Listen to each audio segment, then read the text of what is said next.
Welcome to the Redefine Violence podcast, where I, 3-Gun Kenzie, will be interviewing competitive shooters, hunters, fishermen, archers, entrepreneurs, and outdoorsmen. Come learn with me as I interview people from all walks of life, in different disciplines, all across the world, from novices to professionals of all ages. No matter what, everyone has something they can teach you, so come join me on the journey. The Redefine Violence podcast is produced in partnership with AmericanFirearms.org. American Firearms' mission is to recommend what works. We believe everyone deserves access to unbiased, helpful information about firearms, and our buying guides, product reviews, and learning resources are designed to help real people find the stuff that will work best for them. Check us out at www.americanfirearms.org.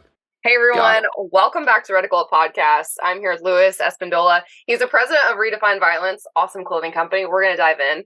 But I got to meet him at the Gundies this year and pretty much don't know a ton about his background, but we're going to learn a lot of things tonight. So Louis, thanks for joining me. Yeah, thanks for having me. I appreciate it. I'm excited. I know we were talking offline about stuff. So just to kick it off for people, how did you come to Redefine Violence? And I know, a company before that was the Sheep's Clothing Company. So tell me how all of that got started.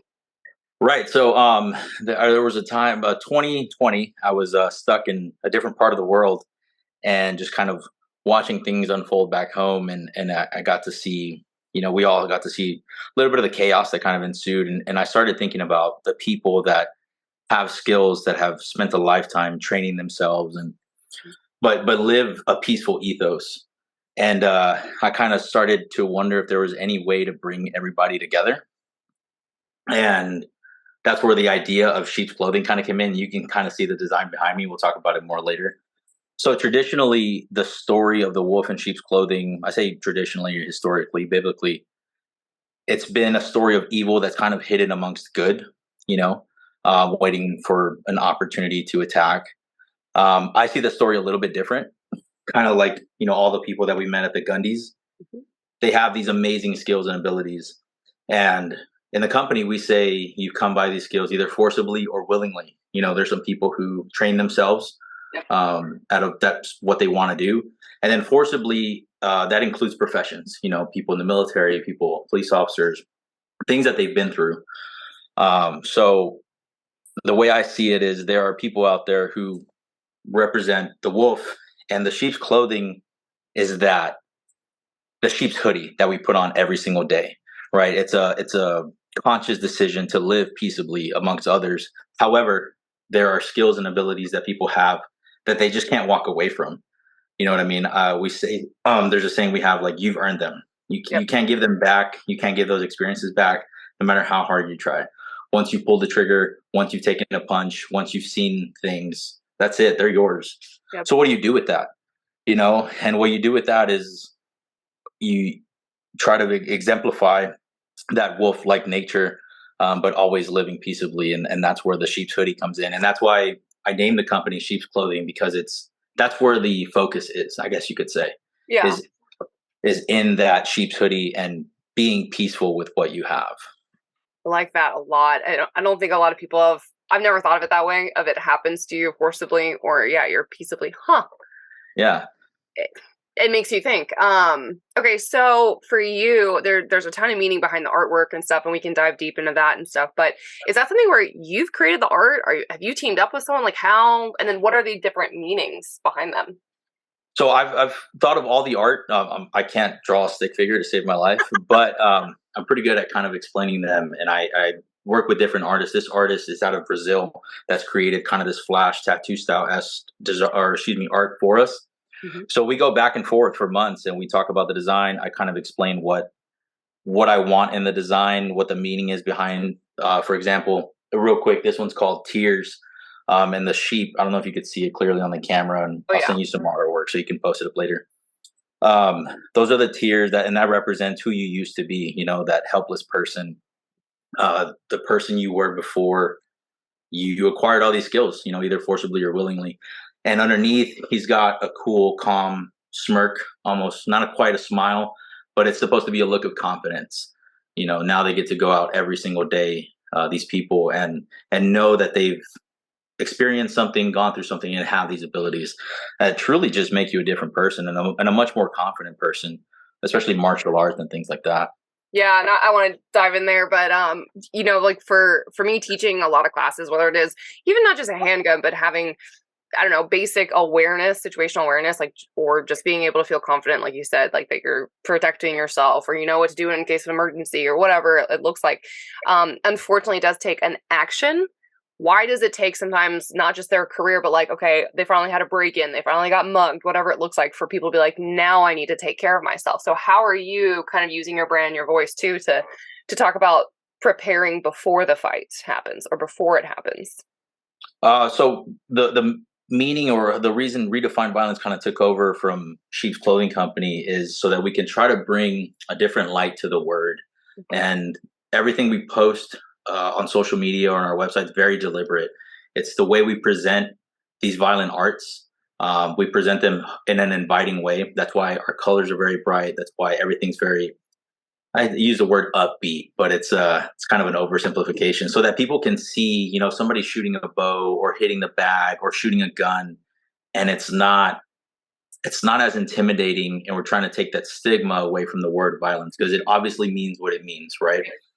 But if we can give people at least a different lens to look at it, it doesn't mean that the original description isn't there. Obviously, violence is terrible, but also these individuals and people and community that possess these skills, those are the people that know violence is always the last resort. It doesn't ever really cross your mind, to be honest with you, because it's so far back in what we decide to do.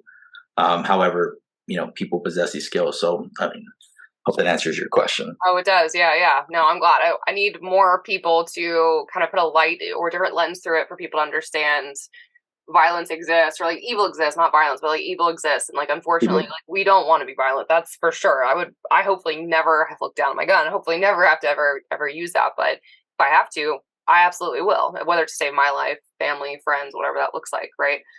Yeah. That's what we train for. But I think the message is very clear. The artwork really tells a like beautiful story. I enjoy it. I know you've had a lot of new drops as well. So I don't know if you want to talk about the new stuff that came out too recently. I know Tears had different colors, which I like the colors.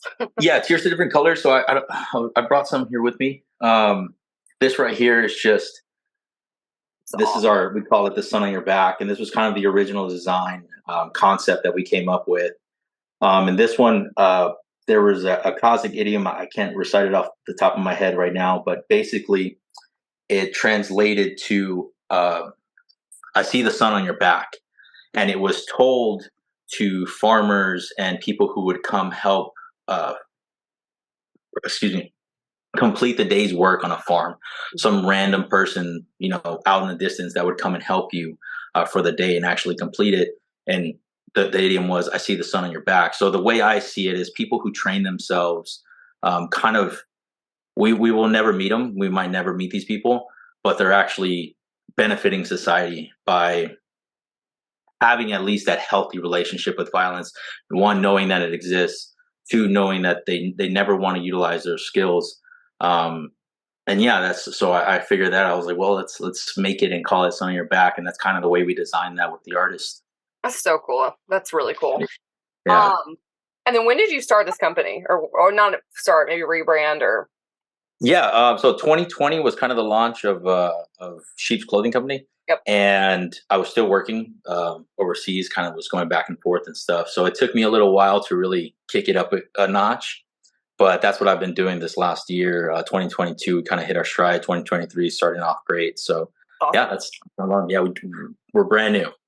So you're side hustling. I'll call it side hustling for now. Yeah. Yeah. And I think I say we, but most entrepreneurs start that way. That's how I started, with side hustle, and now we're here. Yeah. But talk about too the gratification. Okay, first of all, there's so many things to discuss about entrepreneurship. But you got family and friends kind of like, I'd say buying in, supporting the brand. And that's very important to have. Do you remember the first sale you had that wasn't someone that you knew? Yes. What was that feeling like? It was very exciting. It was very, it was kind of like, oh, this is real. And the fact that someone takes the time to resonate with it, especially with like social media, I think that I'll be honest, I had this mentality at the beginning where I was like, oh, I want these followers. I want people to follow us. But then I started realizing, hey, every person that takes the time to follow us, that's another human life. That's another person that is taking an interest. And that means now each follower means a whole lot, you know? So we're no longer chasing that kind of number or that kind of status, if you will. Yep. Now we're just excited for every single person that does like the idea, that does order. And it just keeps us going, you know, because at first when you come up with this, you put redefine violence on a shirt, like, I don't know if this is really going to work. You know what I mean? Yep. But the more and more people reach out to us, especially with stories, and we can talk more about that later about what they've survived and what they've overcome, which is why we added survivors of violent circumstance to our description. It was just eye opening, and it almost like we almost have an obligation now to keep going. Yep. Yeah, absolutely. Yeah. I think a lot of brands miss that too. I know I work with a lot of influencers. I also work for with a lot of companies too in the marketing side, and they're always like, we need to get to this number. Okay. What are we doing for the people who are currently bought in, the current Right. loyal people, the ones that are buying stuff, because those are way more important than, like you said, chasing some fairy tale number. And unfortunately, in any sort of violent community in the snowflake world of social media, like we're not gonna make it at all. Yeah. Ever, end of story. Like that's just the times that we live in. Is that I'm sure you've seen. Maybe have you seen suppression on your content? 100%. 100%. And you know, I wish I could back it with more concrete evidence and not just say, you know, theoretically. But we've noticed it. And it depends on the videos that we post and stuff like that. Whether it involves shooting, you can't use certain hashtags anymore and stuff like that, and that's fine. You know, that's okay. That's where we're at. We still plan on succeeding. You know, can't put it back in the box. Nope. Yeah, just push forward. Yeah. The box. Okay, so I want to hear more about Lewis. Like, what is your background when it comes to, I would say everything, like from family life. You know, you said you're military before, martial arts. Like, how did you even dive into that world? And I'm ignorant when it comes to martial arts, so I'm sure if you want to break down the type or whatever, like you practice the most, I'd be intrigued to learn more about that. Yeah. Well, we're originally from Southern California. I don't know if you want to start that far back. Yeah, So once go upon for a it. time, Yeah. no, from Southern California. I knew I was going to be a Marine since I was 8 years old. That's just something that I knew growing up. Why? And why? Yeah. I really couldn't explain it to you. I had a couple family members that were in the Marines, and maybe I saw something that just intrigued me. Maybe it was the dress blues. Maybe the commercials got me. That they're fighting the dragon or something. I really can't tell you what it was. But there was a switch that kind of clicked, and going through high school, I just burned through everything. I told everybody, all my teachers, they knew where I was going. Hmm. Had a minor setback, didn't actually technically graduate high school. Um, so so there's that. I had you said not to make a long story short, but ended up my senior year at a place where I really shouldn't have been. It was where all the pregnant girls and the cholos went. I was neither. So I had to figure out a way to kind of get my stuff together. Yep. And I did, you know, so I called a recruiter once I was done, and I was like, hey, is this okay? Will this little certificate work? He's like, yeah, come on. Awesome. So I joined at 17, didn't turn 18 till almost a year into the Marine Corps. Wow. So yeah.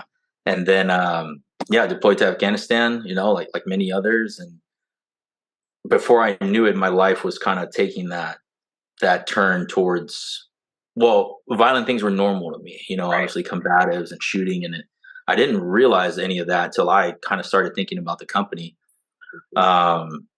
And yeah, that turned into me coming out to Texas with a family that I know, and I have to talk about them because there's a Marine that I lost in Afghanistan, or that we lost, I should say. And I came out to meet the family in 2013 when I got out of the military. They welcomed me with open arms. I got to meet a bunch of great people. We went back to California and kind of ran out of money. So I was married at the time, still married now. And yeah, I called up some people. I was like, hey, you guys were talking about the oil field. You mind if I come on out? And sure enough, yeah, I was only supposed to be out here for a couple months, and that was years and years later. That's how you got like stuck or stayed in Texas. Yeah, so I stuck. I stayed. I came because of that family. I owe that community, Orange Grove, Texas, a lot. They gave me work opportunity, and I fell in love with Texas. Obviously, can't go back. Never would. But I don't know about Texas, but Yeah. people don't Well, like wait, that. where are you? I moved up to actually to Eastern Tennessee, so Knoxville is Oh, where okay. I call No, home-ish. Tennessee's awesome too. I just love the mountains, but I was gonna say Texas is very freedom central, and like the oil fields was a lot of my friends' careers. So like I was from Pensacola, Florida, in the Panhandle. They would drive to Louisiana, they would drive to Texas, they would do Yeah. a couple weeks on, a couple weeks off, like that kind of rotation. But it's always been good money. But um, it's an interesting though, like how you define like community kind of impacting your life, because I think a lot of people miss that. It doesn't matter what industry we're in or what we're part of, you have to have community, I think, just to live your life, period. Like you've got to find your place, your home, your support group, and what that looks like. And I think that's very powerful. Yeah, like I said, that community, I owe them a lot, I owe them everything. And then ended up moving my entire family. My wife moved out, my mom and dad, I brought everybody to Texas because I was like, I kind of foresaw what was going to happen and ended up coming out here. So I did the oil field for a little while, got to learn. I thought I had a great work ethic in the military, but these guys, I mean, to this day, they fuel us literally. Yep. It's just a work ethic that I don't know that exists anywhere else on the planet. These guys would just grind it out. So I took that and then ended up on a military contract a few years later and kind of been dabbling with that ever since and still doing it. So that's pretty cool. And now, yeah, if you can get Redefine Violence to full time, would that be the dream? that's the goal. I still go back and forth. I'd like to come home one of these days and or for good and have this business. And yeah, Redefine Violence. We have a lot of big projects on the horizon. My goal, I don't know if this is the right way to say it, but I have this like mantra in my head. I want to be the Under Armour of all violent arts. And I don't know if that makes sense right off the bat, but it makes sense in my head. Everything from canine, from boxing, jujitsu. When I started this company, I was looking at the landscape because you obviously do your research before you start. Who's my competition? What kind of revenue are they generating? All that stuff. I didn't find anybody that was deliberately trying to house all of the violent arts under one roof.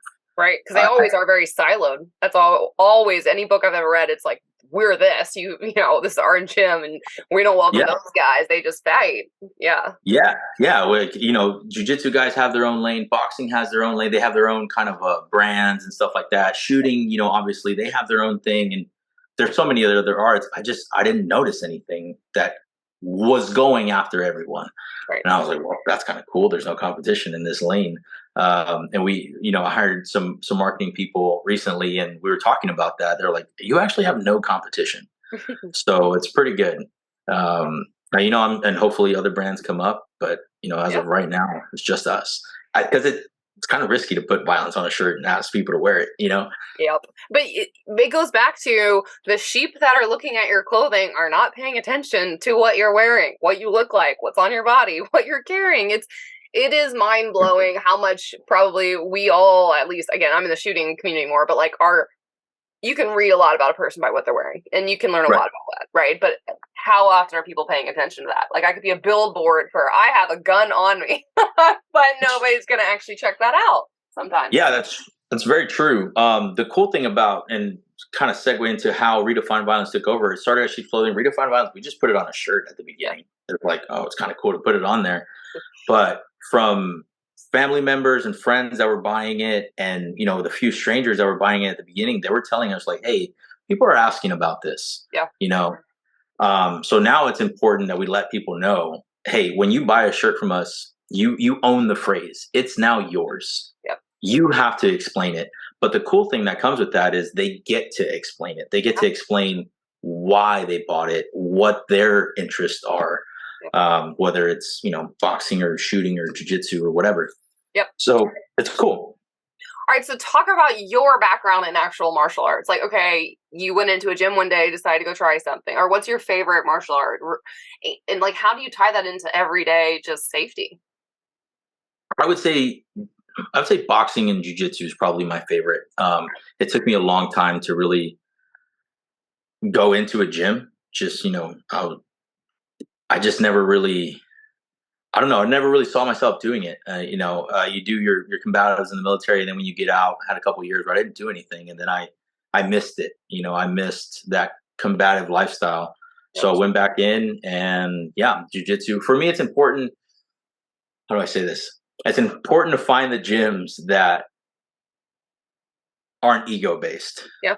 And that's what I look for in all communities. But with that specifically, especially when, I do have, a career elsewhere, I can't be getting hurt by some 19-year-old who's looking to prove themselves. And yeah, it's something where everything from the footwork to the mentality to distances with people, like you were talking about, being aware of your surroundings, or being aware of where you are, being aware of size differences, and looking at different angles. If you ever talk to police, which I'm sure you've talked to many police officers, they always say, I always sit facing the exit, and all this other stuff. But little things like that martial arts teach you, where, again, you can never give them back. You can never give those skills and that eyesight back. Yep. I've trained my friends to sit down on the wrong side of the table. Yeah. Like, yeah, they know. Yeah, my wife knows. Every time we go into a restaurant, she's like, "Oh, yeah, you sit here." Like, where you sit. Or if it's like me with an alpha dude, like, I gotta race to the table to get my spot, and he's like, "Really?" I'm like, "Yeah, absolutely." Like, yeah. I don't know. It sounds funny, but yeah, no, it's Alpha Kenzie versus Alpha. Yeah, that's a loaded term, the alpha dudes, which is part of the thing we try to stay away from. Since we're on the subject, is we don't try to portray anything that we're not. We don't try to go over and above. I think the design speaks for themselves, the phrase speaks for themselves, and everyone who wears it hopefully comes at this company with a humble mindset. Yeah. You know what I mean? Yep. So, yeah. And that's where I think any people kind of lose, I want to say, connection with reality, when they think they know everything, and then they are like, stop learning. And that's a big concern for me, is those are the people that are dangerous. The ones that are like, nope, I got it. Or, no, I know what I'm doing. Or nothing more to learn. And those people drive me nuts, because I feel like that's the second, if those words ever come out of my mouth, hit me, but also like, that's the moment I die. Like, that's when I'm done. Right. There's so much value in checking your ego at the door and learning something new. Or like the newest person, like when I teach, the newest person in the room that barely knows anything, right? I'll still learn from them somehow. Right. It'll make me a better teacher, or I'll learn something I didn't know, or like just learn something about people. So I just think that's valuable. That's why I do this podcast too. It's like, everyone has some sort of lesson to teach you. Doesn't matter if they're an expert, a pro, a newbie, you know what I mean? There's value. Yeah, I look at like my brain as a filing cabinet. So if, when you open up your filing cabinets, you have those thick folders, you have those thin folders. If each one of those folders is, let's say one of them's how to throw a punch, right? If I get taught how to throw a punch 1,000 times, when my brain goes to that filing cabinet and opens up that folder, it's going to be a lot thicker. It's going to be a lot easier to grab than trying to grab a thinner folder. And that's the way I approach everything. Whether if you want to teach me to shoot, if you want to teach me to roll, if you want to teach whatever it is that you want to teach me, I want to learn, because I'm just trying to get that folder a little thicker. Yeah. You know what I mean? Yeah. So I just had a podcast with my buddy Tim, actually, and we talked about situational awareness, but we also talked about how he teaches force-on-force classes. Right. And it was interesting to me because he tricks people on purpose, so it's great. He has the women be the aggressors, which people forget that we can do, and then let people into their body space. So for people listening, again, people like me, I don't know if you want to just give some like basic overview tips sort of what to be aware, or like just to know about your personal space, or how close someone really can be to hurt you, which is actually a lot further away than you think, for them to come to you. I don't know if you just want to give some basic like kind of lessons for those people not thinking about it. Yeah, I would say someone who's maybe not necessarily in your space, but who's looking to have an action, right? Or will always give precursors, unless they're very well trained themselves, which I don't want to say most people are not, but most people are not. Most people are not. There are things that you could pay attention to with hand movements, body movements, eye movements. The nervous system is something, the mind is something very hard to master, and it will always take over. Even guys who are very well skilled and very well trained before a mission or before an operation or before a fight, they're always going to be a little nervous, and they're going to have telltale signs. So I would say pay attention to people's body language for sure.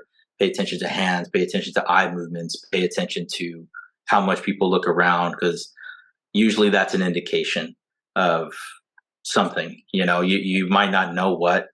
Um, but yeah, that's to me, that's my most important thing. I try to pay attention to people, dark sunglasses, whatever the case may be. So I'm constantly looking around, Yep. but it's, you learn how to do it in a casual way. But yeah, that your mentality when you're nervous takes over, especially someone who is looking for an opportunity, or Yep. you know what I mean. But yeah, I mean, and you might do it more passively. What I've learned too is have my head up on a swivel looking around. And it's almost where it's like making people that would have intentions aware that I'm very aware of like my surroundings, or I can clock you, I'll look you in the face. Like you're yeah. trying to be as intimidating but non intimidating as possible, I guess. And it is the best and worst way to say that. I don't know. Oh yeah, having that confidence, having that portraying that confidence. I teach my little sister that all the time. She's this little thing, and I tell her anytime she gets out of anywhere, whether it's a store or she gets out of work late, you don't have to go directly to your car. Nobody has to walk directly to the car. You especially don't have to press the unlock button all the way over here and telegraph where you're going. So I don't. I tell her don't ever press the unlock button. Don't go straight to your car. Take different routes and things like that. If you come out, it's 11 o'clock. She's a waitress. Hey, take a second outside of the door and look around. There are certain, I say this diplomatically, shithead vehicles that are kind of prominent that you can identify. Yep. And you look for shithead vehicles. Maybe there's not a shithead in there. Maybe the person driving it's not a shithead. But if there's one there, just pay attention to it. But yeah, little things like that. Not pressing the unlock button the moment you get out of the store, and letting everybody know where your car is and the direction you're headed. I mean, especially at night, Yes. you don't do that. Yep. If someone's waiting for an opportunity, you just gave them half of their homework. 100%. Yeah, and I think women do a poor job of being hands-free. I think men have it a little bit easier because for me, like I look ridiculous. I talk about this on a couple podcasts, but I have a leg purse type holder, the Oob gear, whatever. I have a backpack purse if I need it.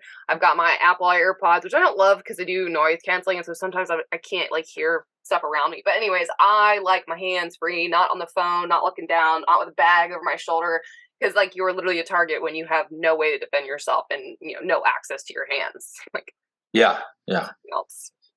Definitely. No, I agree with you 100%.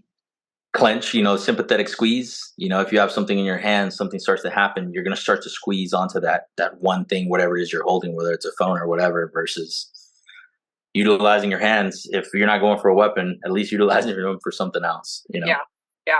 So if someone were looking to get into boxing or jiu-jitsu or whatever, like where does one even start? Is there gear that they need to go get, or are they literally just trying to walk in and learn as much as they can? No, I would first feel comfortable with the idea that you're going to expose yourself in a lot of different ways. You're going to expose yourself mentally, obviously physically. And once you've explored that in your own mind and you're okay with it, then you can start, shopping gyms. A lot of gyms are really great at accepting newcomers. Say, hey, come by for a week. And I always tell people, you don't have to marry the first gym that you see. Yep. You don't want to marry the first gym that you see. You're not going to offend the guy if you tell him straight up, or the owner, or the woman who owns it, hey, I just want to shop a couple more. I'll be back, because that's the best way for you to have that comparison. And you really want to feel comfortable inside of a gym. The last thing you want to do, especially at the very beginning, if you've never done it before, is go into an environment where you're not 100% comfortable.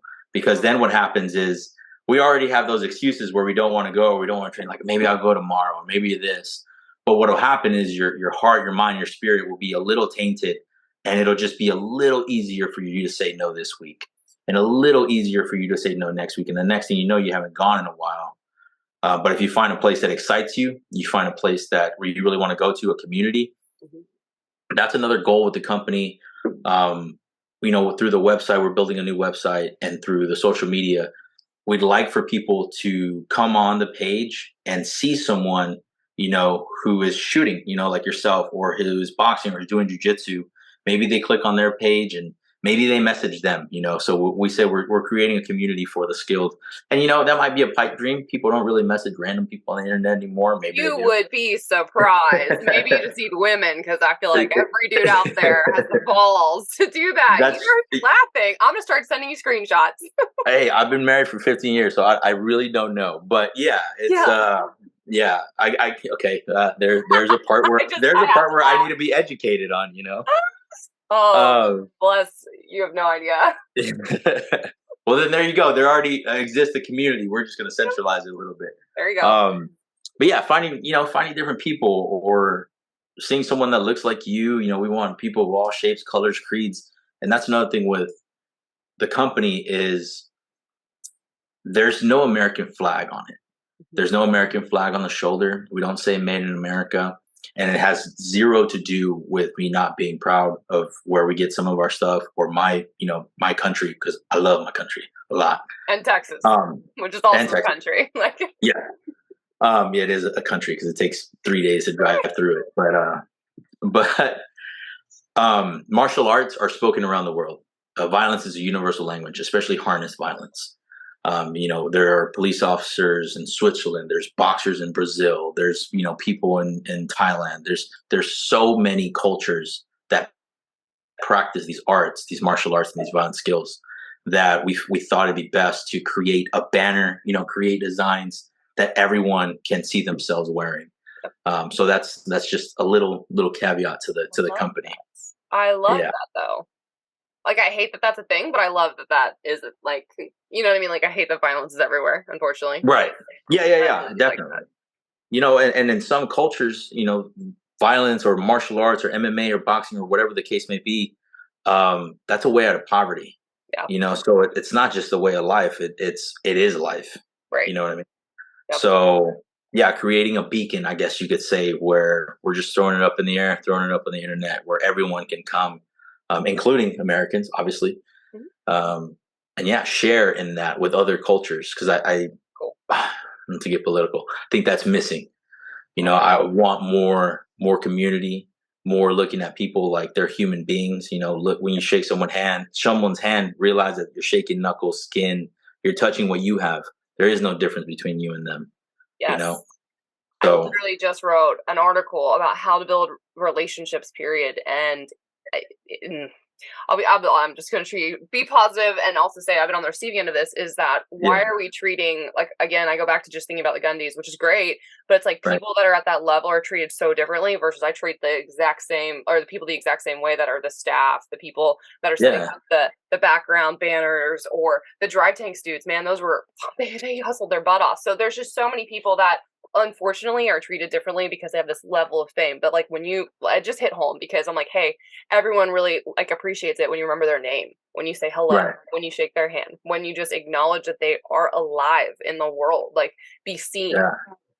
We all have the same basic needs, and I think a lot of people forget that. And I was just talking to my buddy Nick at Leopold, because he's trying to figure out the international shooters. There's people in different countries that do not have the same rights that we have, that have the same passion that we have, and it's not fair to them, right? But how do we get to them? How do we include them? Why? I wish there was more camaraderie or more engagement with those people, because that's incredible that they're even pushing those boundaries and those, I would say, ceilings to even get to do what we get to do every day, right? Yeah, I can speak about that a lot. Yeah, I mean, we can. So my phone's charging, so I'm good. I got passionate about there because yes. Yeah, and that's another. There are so many points with the company. That's another one of them. Again, creating that community, and man, these arts and these things that we practice and these things that we love. There's no division. There's no boundary. There's no border. We love them. That's what I love about it, is you can land anywhere in the world and you could probably find someone who has the same interests as you in these arts, right?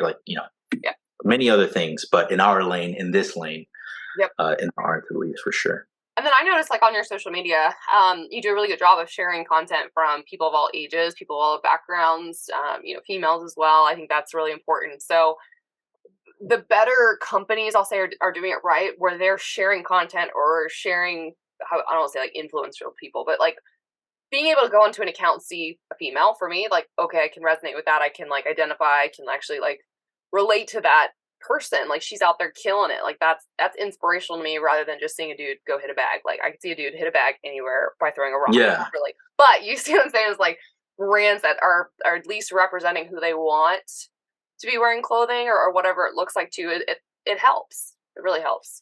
Yeah, I had this vision for the social media page. I was off of social media for like 2 years before I started it. I was really reluctant to get on just because you're a military dude. No military people like social media. Well, not just that, man. You know, it was like, and this is just a shared moment. Like I dealt, like I didn't like what I was trying to, like it was infecting my brain a little bit. Yeah, does that make sense? I hate social media. My job, and I hate it. I think it's stupid. Yeah. I like to be outside and offline and in the middle of the mountains, and yeah. So I took a hiatus, and then when I started the company, I realized we needed a footprint there, and that was fine. That was good. But I had this vision for it where I didn't want to see myself. You know, I didn't want to see myself, and I talked to my partner early. Which is a problem, but keep going. Yeah. Well, at least now we've built it enough to where what you just mentioned, you see a variety, right? Yeah. But I think some brands, because I studied some brands before we started the page, there's a lot of the same person at the very beginning, you know, and it's kind of, I didn't want it to be, hey, look at us. We wanted it to be, hey, look at you and look at the things you're doing. With that, transparency came giving away some shirts, you know what I mean? So we gave a lot away at the beginning, but it really helped us snowball that effect into, hey, look at you guys. Yeah. Look at what you're doing, to where someone who hasn't been on our page before can be like, oh, look at these people, you know, not look at these 3 people that are taking the same over, you know? Yeah. So I'm glad you noticed that, because I'm glad it's coming off as that.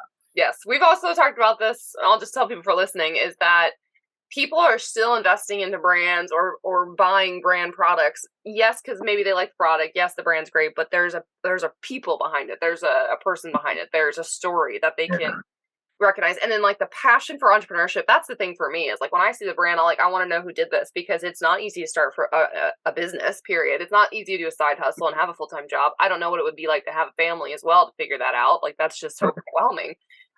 But that story could inspire. And I'm not talking about someone to go buy clothing now. I want you to go inspire the next entrepreneur to be like, if he can do it while doing all of that, so can I. So there's value too in sharing your story behind it. Yeah, and this is the first one. Yeah. This is the first time I'm sharing it, other than the podcast I did with my friend, which you can listen to as well. We talked for 2 hours. What is the podcast called, by the way? It's Off the Cuff Conversations. So my idea is kind of what you're talking about. I want to find people who found a way to break free from the 9 to 5. Because I call it the safety of salaries. Because when you don't have a check coming on the 1st and 15th guaranteed, it's a very scary world. Dude, I can't even tell you the amount that I'm owed, but I'm like 6 months behind on some stuff. That's not a small chunk of change, but like I'm okay. That's just normal life, where there's people have no idea what that would be like, where I still have to pay rent every month, or I have to pay health insurance every month. That does clock in the same time, but payments like is. It's incredible how different, running a business is. Yeah, running a business, starting a business, becoming an artist. You know, if you want to go chase your music dreams, chase your whatever dreams it is that you have. Yeah. But there are people, which I realized, that take that plunge. You know, and a friend of mine who I had, Aaron from Grind Ops Coffee, our first podcast here, he did that. He gave up a government job and he started his coffee company. Yep. That's what he's doing. Yep. I just got offered a job a couple weeks ago in the industry. Would have been my dream job if I was coming out of college or if I was like back getting started. And I still gave it some thought. I gave it like a day, and then I'm like, I'm unemployable. Like that's for me just going, I'm unemployable. I like that. It's a deal breaker. I can't. I get to do so much cool shit. I don't work for any one person. I work for myself. And then it's harder than any job I've ever done. Like it's more work actually, but there's so many more rewards and benefits and freedom in it too. So.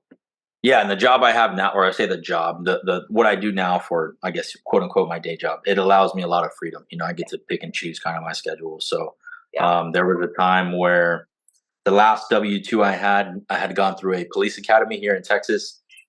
This, I'll make the long story short. A few weeks before graduation, ended up getting hurt, like catastrophically, pins, needles, metal in the leg, all kinds of stuff.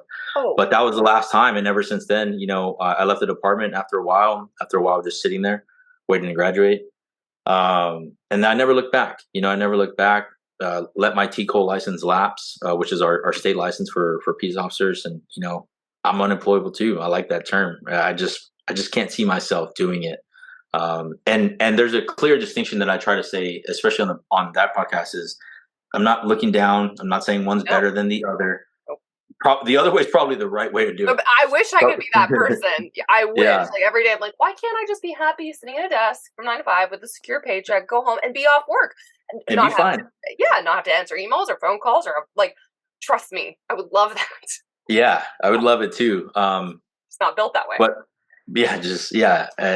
kind of like with the clothing company, you're just not gonna go back to, or not gonna change who you are now, and that's okay. I think that's okay. There's obviously a time and place where, like, hey, if things weren't working out, or things aren't working out, my wife would probably be like, Go get a job.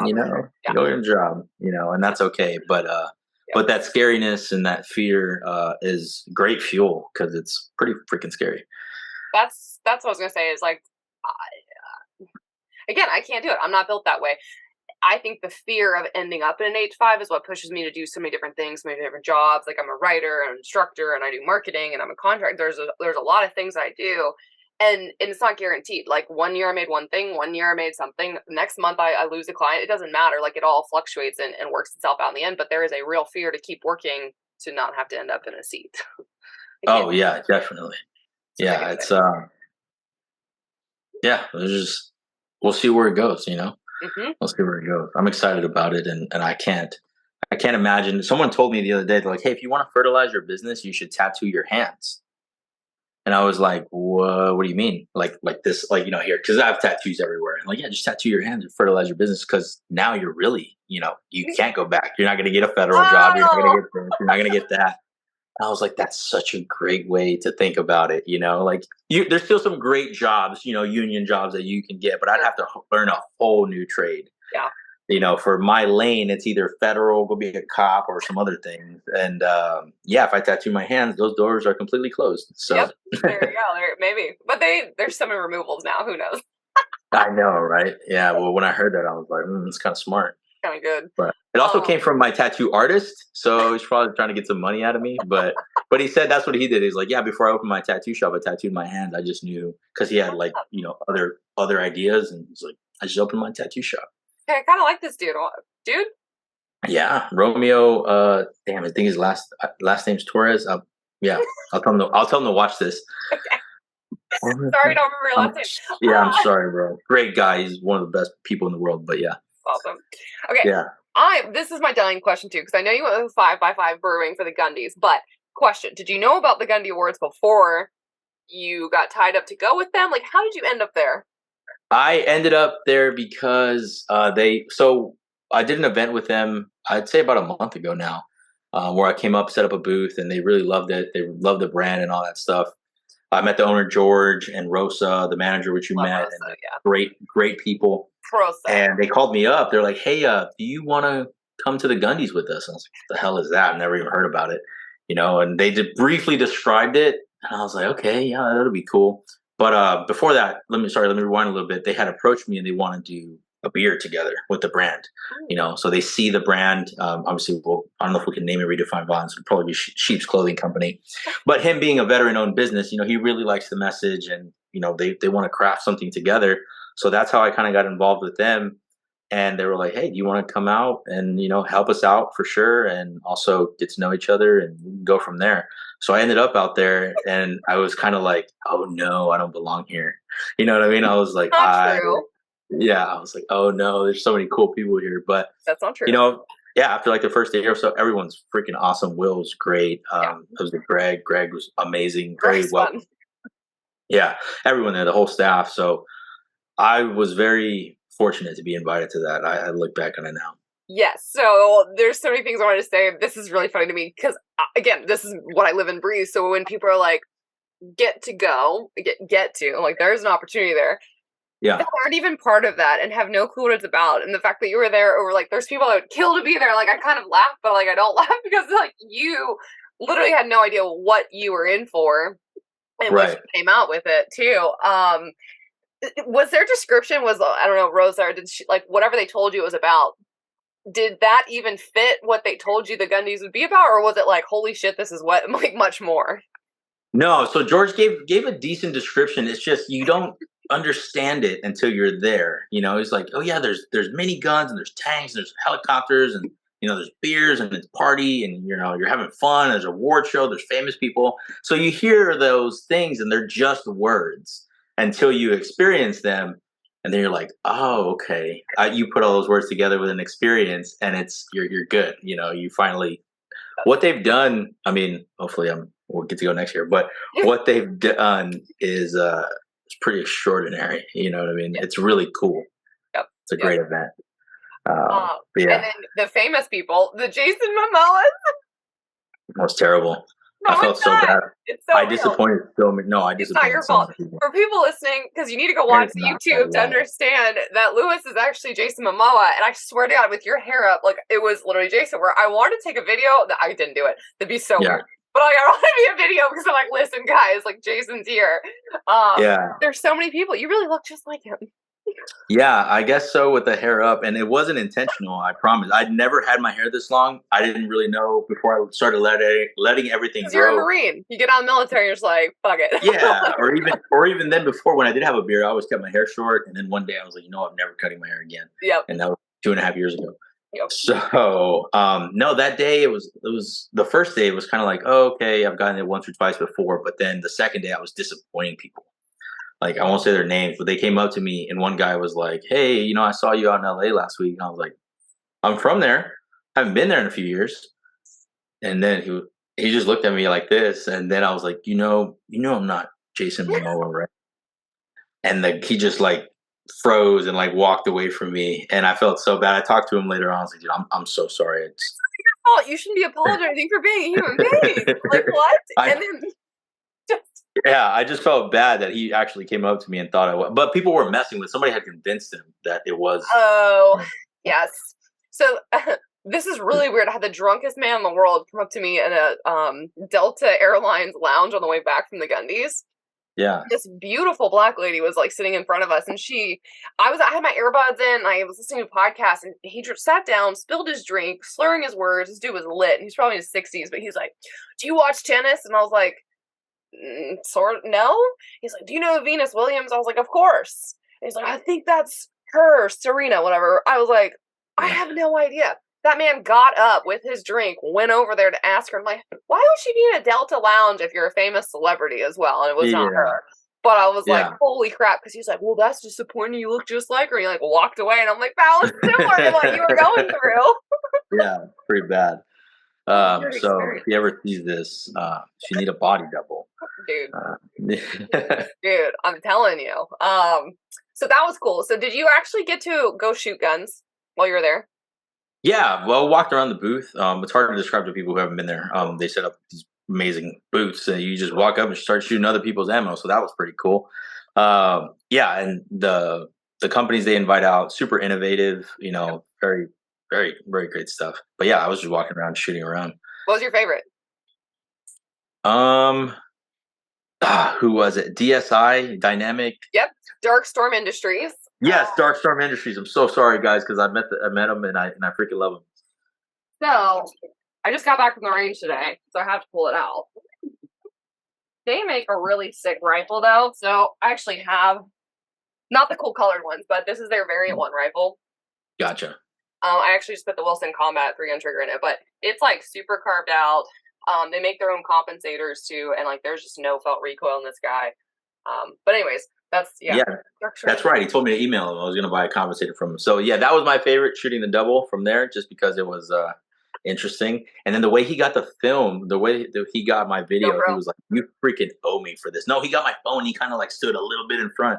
I was like, "Shit, the range master's gonna be pissed." And he was just getting blasted in the face with. Awesome. It was freaking awesome. So, and I like that we do this for content creators and videos and stuff. I think our industry eats our own, and I think a lot of the people that aren't in the industry like to just kind of take crap on shooters, because to get the cool content, like, there is cameras and tripods and all the things that you can set up, but when you, like, you're safe at a distance. You understand if you don't pull the trigger, if you're not pointing the gun at a person, like, you can get that. That footage is really, really what helps people get excited, because you see those reels, those YouTube videos. So Yeah. people freak out over that, but I do it every day. Like, I was at the range today and my buddy was taking photos, like, hey, what if we fake you in front here, not pointed at you, but like over your shoulder? It's an empty Yeah. gun. Still, people lose their effing mind. I'm like, how do you think we get these photos? Yeah. I mean, how else, It's not easy, but they did No. a GoPro on the other gun though, the variant one. Okay. Yeah. Yeah. I didn't get to shoot that one. But yeah, that was definitely by far my favorite. So I hope they put that into production. How'd you do the two gun? I just held them like this and just shot both. Like, yeah. I was like, this is cool. I felt like Arnold Schwarzenegger in an '80s movie or something. So, did you learn anything new? did I learn anything new? Maybe not gun industry wise. I learned something social media wise, and with the business of media is very important. Yep. And investing for every person that was there, quote unquote, either famous or not, or even companies, they had at least a media guy with them, or most of them did, if not two. So that was my biggest takeaway. And I called my partner, which Cody Lofko is he's a partner of mine. We served together in the Marine Corps, police officer, whole 9 yards. Great dude. Mm-hmm. I called him. I was like, dude, we need to start thinking about media and how we approach media, set aside a budget for it. Yep. And start getting those, because, well, it's a double-edged sword. I'm using so many isms from teaching that I hate. I'm realizing this. I had a conversation with the people who are building my website, and I said, hey, look, our content is going to be as well as we can make it, but it's also going to be whatever people send in, because I want to keep that aesthetic on the page, and I don't want people to feel and think that they have to have a certain level of content to submit it to us. We want to post. If you got a Motorola Razor, we'll throw it up there. You know what I mean? If you're filming with that, that's fine. Yep. So with the company overall, definitely we're going to pay. That's what I learned. We're going to pay attention a little bit more to media, but I also want people to know, you don't have to try to get these amazing shots for you to be featured. And that was something early on too. I would message different accounts who were obviously way bigger than us, or even slightly bigger than us. And they're like, well, I charge for features, or we'll see. And for us, it's like, hey, you send us something, we're going to put you up, because we want people to be seen. Yep. Can't build a community if you don't show the community. It's amazing how many people think social media is like something you should get paid to post about. I know, because I work again with a lot of influencers. They're like, oh, it's this much for that, and the value dies. Like, you make a post, and honestly, it's done tomorrow. Like, there's nothing. Nobody's gonna remember it. Sort of. But right. I tell this to brands. I have a master's in marketing. Not that means anything, because it changes every single day. But like, I've learned so much about people, and studying this really helped me. Where brands, like, you just put the nail on the head. Brands that post all these beautiful aesthetic, beautiful photos or videos or whatever, again, I look at that and I'm like, this is so high level and so well done. You need that. I think that's really pretty content, right? But then if you're never sharing real shooters using your gear, if you're never sharing real people out there living their day-to-day life with your product, I can't identify with that. I can't relate to that. Like, you've got these great photo shoots or whatever it looks like. But when brands incorporate other people's stuff, like if I tag you in something and you share it, that means a whole lot to me as well. I'm like, oh my God, it's me. Like, I'm featured, and like, people see that. Or if you post and you get tagged, people are going to share that because they see their favorite human, their friend, their family. Moms share that all the time. Oh, yeah. So brands miss out so much when they're not reposting or sharing content they're tagged in. Those are the people buying your stuff. Those are people buying it in. And then more people share it because they see themselves. Anyways. Right. Preach. I'm glad you learned that, but that's something that's been on my struggle bus of teaching companies. Yeah, and also, when you click on some, I can't point you to a right page, and I probably wouldn't even if I could remember them. There's a certain numbness that comes with a page full of perfect pictures. Yes, and we're definitely spoiled with the 4K, I think 8K or 12K, whatever it is now. Yeah. We're spoiled with that level of clarity in videos for sure. Yeah. So that numbs you a little bit, but then when you go on a page and everything is perfectly, like, aesthetically pleasing and perfectly placed. Yep. To me, and this is just I'm a nobody, but my point of view is, it's like, oh, cool. It just, you kind of scroll and you're just like, it's all the same, versus having a little bit of, different content in there, like you said, which is another reason why we don't have a shop now button or anything. We don't typically talk about, my approach to the marketing side is we don't talk about the shirt necessarily in our writing. We kind of show what it is. And, if we do post a link, it'll be on stories. But for the post, have you ever gone through, or has the algorithm ever gotten you? I call it the algorithm getting me. Like, whether it's like, hey, you might like these sunglasses. And then 2 posts later, it's like, hey, you might like these sunglasses. And then 3 posts later, it's like, hey, you might like these sunglasses. I have a pair downstairs that I just ordered because I like those sunglasses, right? But 9 times out of 10, when the algorithm gets me, I go through the whole process of like because it's instant to shop now. And I call it, what do I call it? The shopper's high.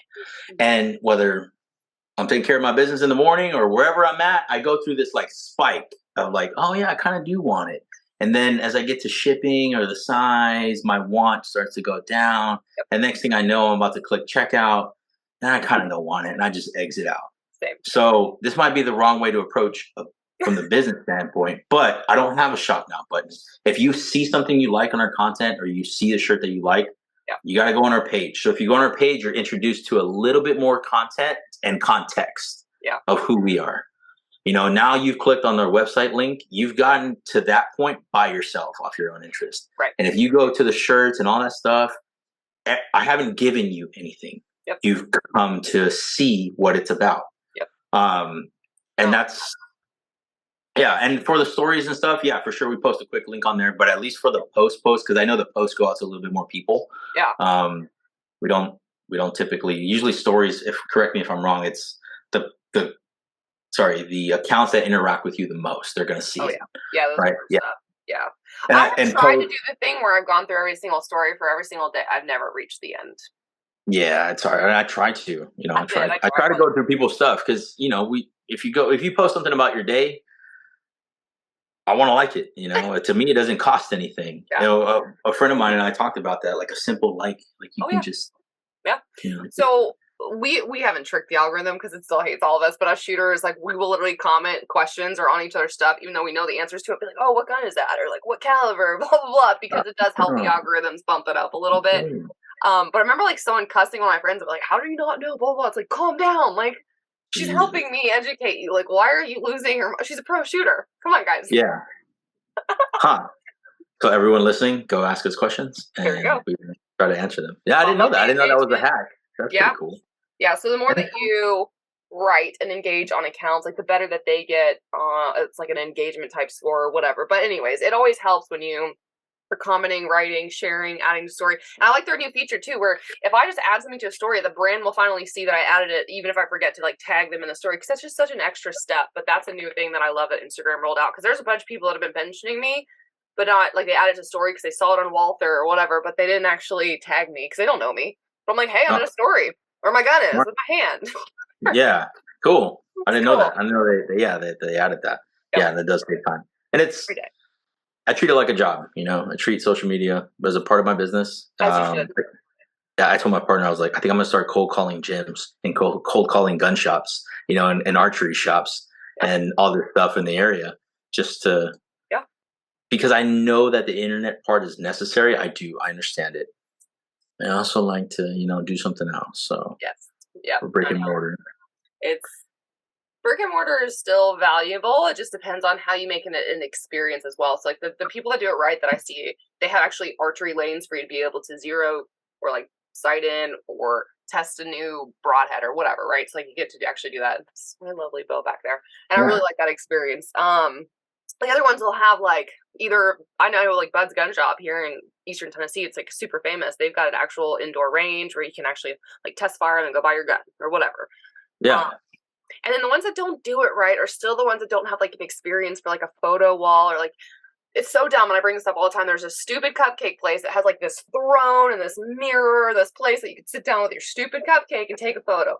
Well, guess what? My happy ass sat myself down on that pink chair and I've done that. And it's so dumb. Yeah. How are we not, like, your background right now is perfect. Like if we had a photo wall or backdrop, that's where people are going to take a photo. They're going to buy something. They're going to take a photo there. I don't know. Yeah.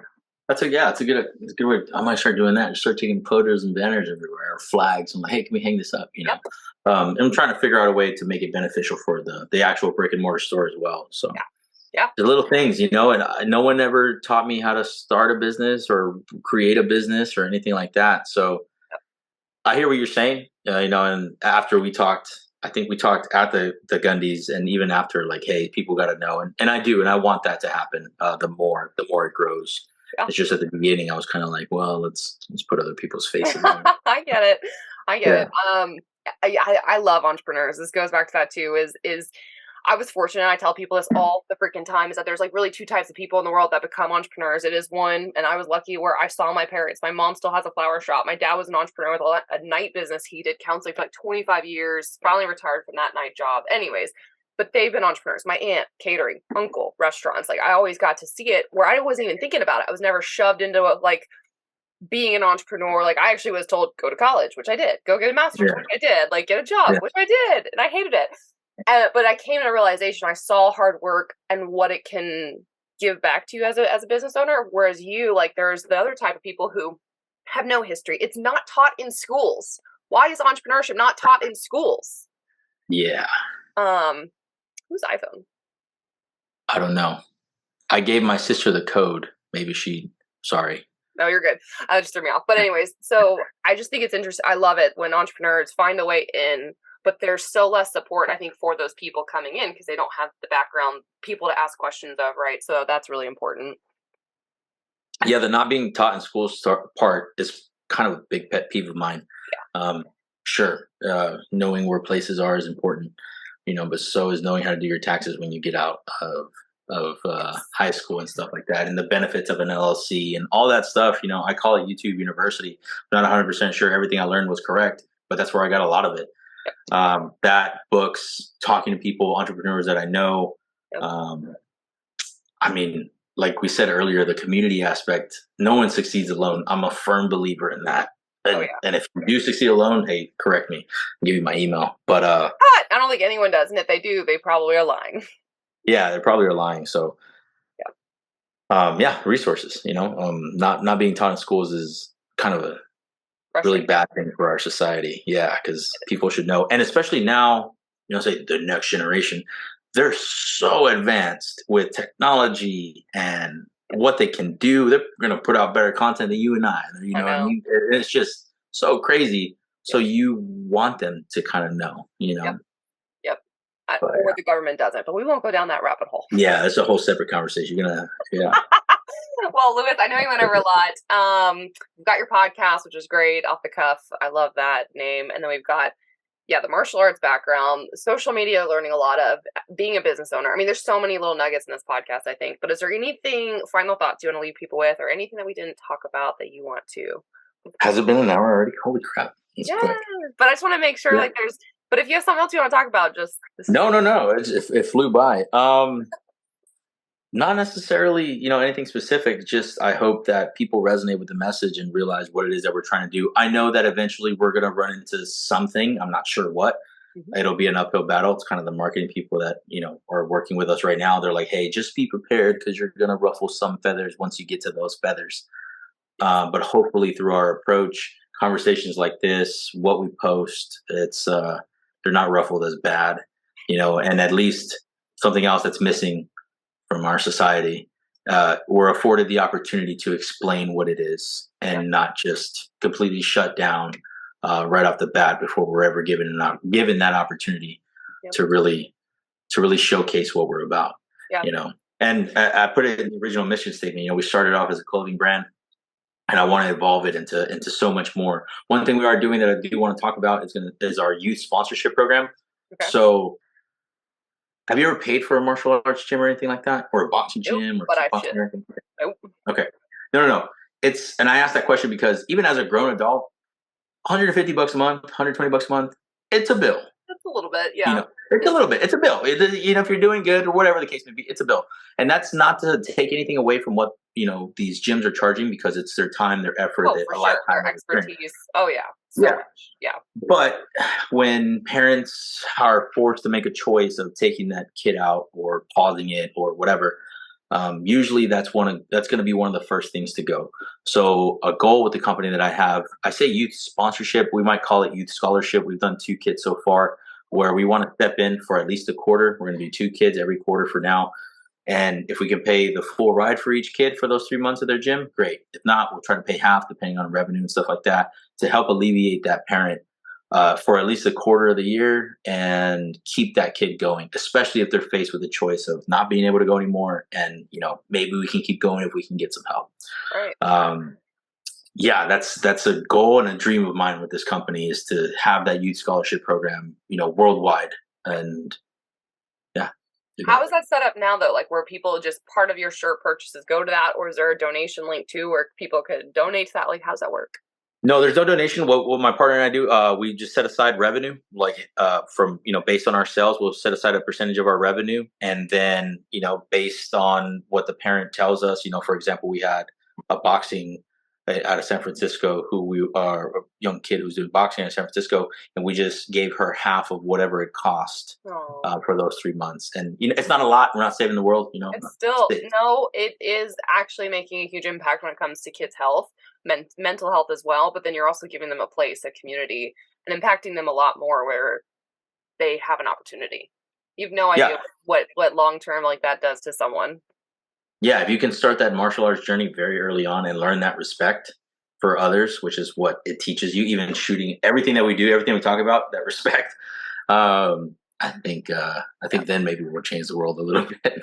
So is this on your website on every single product that talks about this? No, but we should. We posted it up on Instagram, but that's something we're going to incorporate. It should be on every product. Yeah. And then I think you guys, we're on a podcast, it doesn't matter. I think you guys should create a donation link or give back or something and have a whole page where they don't even have to purchase a shirt, but maybe somebody I would go on there and sponsor a kid for a quarter, something like that. And put it on there. That's huge. Yeah. And then go make a photo or post about the kid that gets to go to the gym. I don't know. Yeah, and what we asked is content from the parent. Like this next one's it's local, so I'm gonna go take a picture with them and stuff like that. So. That's cute. That's super cute. Well, Lewis, what's your website and what's your social media handle so people can go follow the brand? It's redefineviolence.com. Just probably the first time you'll ever type that into a web browser. All together, nothing crazy. And then our Instagram is redefine_violence. You can't miss us. We're the only one that's going to come up. Hopefully it comes up. Please let us know if it doesn't come up so that we can, send some emails. Which or they type in every single letter and the underscore and over the letter because that's what's happening. My friends actually are getting, I can't remember our usernames anymore, but we're having to write down usernames on a piece of paper so that when we go make something, we have to type out every single one of them. I noticed that even with yours, I tagged you on something and I was like, because I thought you had to be following each other before you can tag. We were already following each other. Yep. And I went to go tag you and I was like, 3 gun can't. I got to wait to the E and I was like, oh, there she is. Damn. Shadow ban. That's real. For those 3 seconds, I was like, I guess she done followed us. Like she didn't like it. So. No, never. Oh my God. I'm so comfortable. You've no idea. Thank you. And I am a big proponent of being a wolf in sheep's clothing, but also I'm not a violent person. I don't want violence but I've had to experience it and that's changed me. But also I don't want someone else to have an experience and it change them or destroy them from the inside out. And that's really important to me because there are things that have happened to me that I'm glad it happened to me and not someone else because I could handle it, because I can get through it, because I can talk about it. Right. But there are people that if that had happened to them, they'd be gone. They'd be done. There's serious ramifications, but I try to teach people to just being aware, even of others too. You are the protector as well. Oh yeah, definitely. Yeah, the pillar, the leader, the whatever. That's okay. I'm sorry. One of our other designs, real quick, is the there it is. It's the Luna, right here, and kind of the female leader in a pack is referred to as the Luna. And so there's a moon and all kinds of stuff. So we created that design specifically for that. But yeah, just everything we do, every design we come up with is going to have a meaning. And I know it's a pain in the ass to read through descriptions sometimes, especially not for you, but for some on social media. But we'll explain all of them. It's worth it. Yeah, I remember seeing the teardrop and seeing the colors and going, I'm like, this is awesome. So keep it up. Thank you for coming on the podcast. I'm glad I got to meet you. Gundies. Yeah, appreciate it.